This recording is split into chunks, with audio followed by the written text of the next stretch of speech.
a série de Daqui. Nesta série, nosso objetivo é estudar personagens que marcaram profundamente a história da filosofia, da política e da teologia, buscando compreender não apenas o que eles pensaram, mas por que suas ideias continuam nos provocando até hoje. E, para abrir essa jornada, escolhemos um autor fundamental e, ao mesmo tempo, profundamente controverso: Nicolau Maquiavel. Um nome que atravessou séculos cercado de interpretações, elogios, críticas e, muitas vezes, incompreensões. Para guiar nosso estudo de hoje, algumas perguntas vão nos acompanhar do começo ao fim.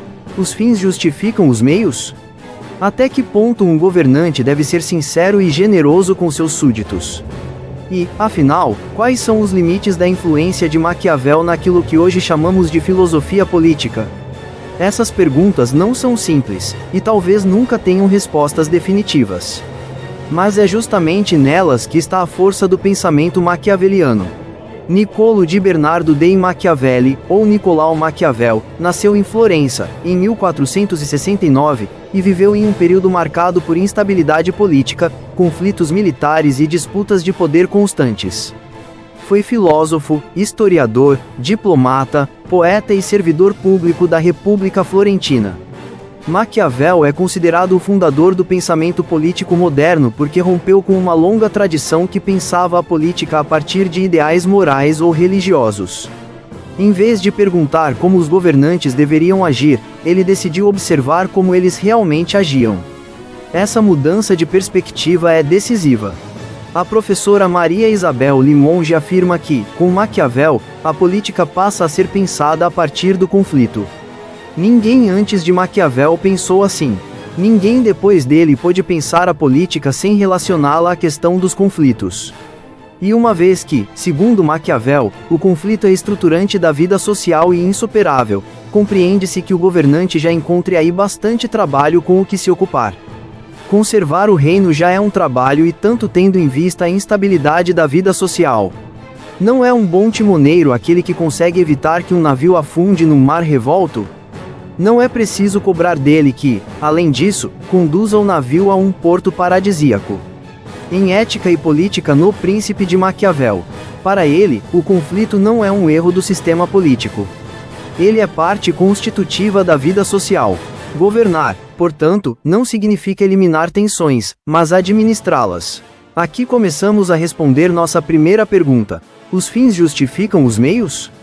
Maquiavel não diz isso de forma simples ou vulgar. O que ele afirma é que, na política, os resultados importam, porque deles depende a sobrevivência do Estado e da comunidade. Conservar o reino já é, por si só, uma tarefa enorme. Durante o Renascimento, a Itália não era um país unificado. Era formada por cidades-estado rivais, governadas por elites frágeis e sustentadas por mercenários, os condottieri. Esses estados viviam em disputas constantes e se tornaram alvo de potências estrangeiras como França e Espanha. Esse cenário ajuda a entender por que Maquiavel via a política como um campo de urgência, e não de contemplação moral. Aos 29 anos, Maquiavel ingressa na vida pública como secretário da Segunda Chancelaria de Florença.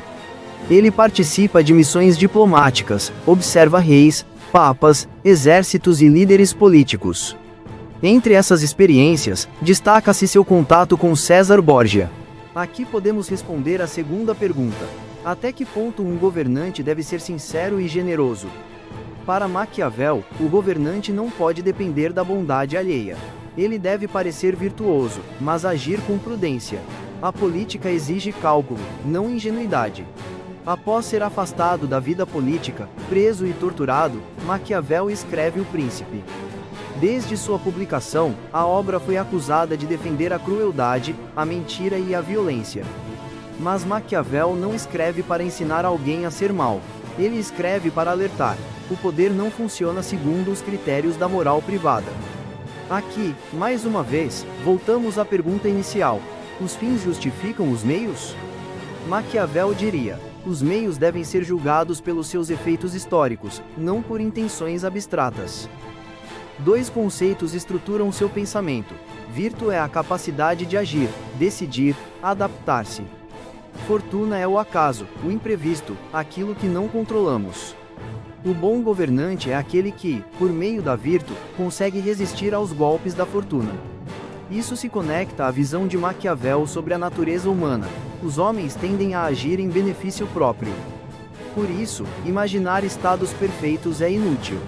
Agora podemos retomar nossas perguntas iniciais. Os fins justificam os meios? Maquiavel nos mostra que, na política, as ações devem ser julgadas pelos seus efeitos sobre a comunidade. Até que ponto um governante deve ser sincero e generoso? Até o ponto em que isso não coloque o Estado em risco. E quais são os limites da influência de Maquiavel? Ele não nos ensina a ser maus, mas a pensar a política sem ilusões. Maquiavel permanece atual porque nos obriga a encarar o poder como ele é, e não como gostaríamos que fosse. Se você gostou deste episódio, curta o canal, compartilhe e nos acompanhe na série de Daqui, aqui no Census. Até a próxima!